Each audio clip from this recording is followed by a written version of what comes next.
Монгол Ардын намын дарга улсын хурлын дарга учрал арга хэмжээг нээж өгөх хэлэхдээ төр нийгмийн нэрт зүтгэлтэн Жамбын Батмүнхийн үлдээсэн өв үйл хэрэг бол Монгол төрийн удирдагчийн эх орон ард түмнийхөө төлөөх сарвал ухаан инрэл хайр юм. Жамбын Батмүнхийн үйл хэрэг үлдээсэн өв бол эрх мэдлээс татгалзаж үндэсний язгуур эрх ашиг, эв нэгдэл, зөвшөлтсөл, ойлголцол илүү үн цэнтэй гүлгэрлэн харуулсан түүхэн бахархал юм а. Мөн ард түмний зол жаргал албан тушаалаас үн цэнтэй гэлтгэн харуулсан Монголын нэн шинэ үеийн түүхэн хуудсын нэг юм. Ардчлал бол аль нэг нам хэсэг бүлэг хүний өмч биш.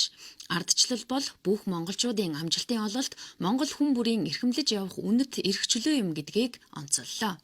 Жамбын Батмүнх амьдралынхаа эцсийн мөч хүртэл ард түмнээ хайрлаж, ухамсарт амьдралаа ард түмэндээ зориулсан. Монгол орон ардчил эрх чөлөөний замд ороход Жамбын Батмүнх хэмээх өр зөөлөн сэтгэлтэй, саруу буужуу ухаантай ард түмний хайрладаг удирдагчтай байсан Монголын заяа их юм а. Батмүнхгүйгээс хойш Монгол оронд өөрийнхөө хугацаа талбайг өгөөд явдаг ийм ерөнхийлөгч нартай болсон. Батмүнхгүйн дараа эрх мэдэлтэйгээ зууралдана гэдэг бол бүр ичгүүртэй муухай хэрэг болсон. Хятадтай хөршдөгөө харилцаагаа хэвийн болох хаслыг бол Батмүнхгүйн үе дээр хийсэн.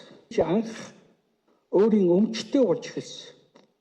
Урд нь хувийн өмчийг хуулиар хоригдсан байсан. Мөн түүхэн хүмүүний зээдүү Инхбаатар Батмүнх агсны зөвлөх туслахаар нь 17 жил хамтран ажилласан Батад хүндэтгэл үзүүллээ. Бата бүгд найрамдах Монгол ард улсын сайд нарын зөвлөлийн дарга Батмүнхтэй хамт ажиллаж байхдаа Монголын 300 гаруй сумаар явж цас цудтай ган гачигтай үеэр ажиллаж нам төрийн бодлого шийдвэрийг танилцуулах үйл хэргийнхээ түүхээс дурсан ярьсан юм а.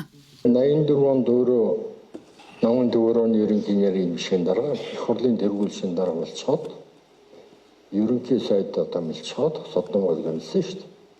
Тэгээд нам төрийн ажлыг заагаж яваад эхэлсэн.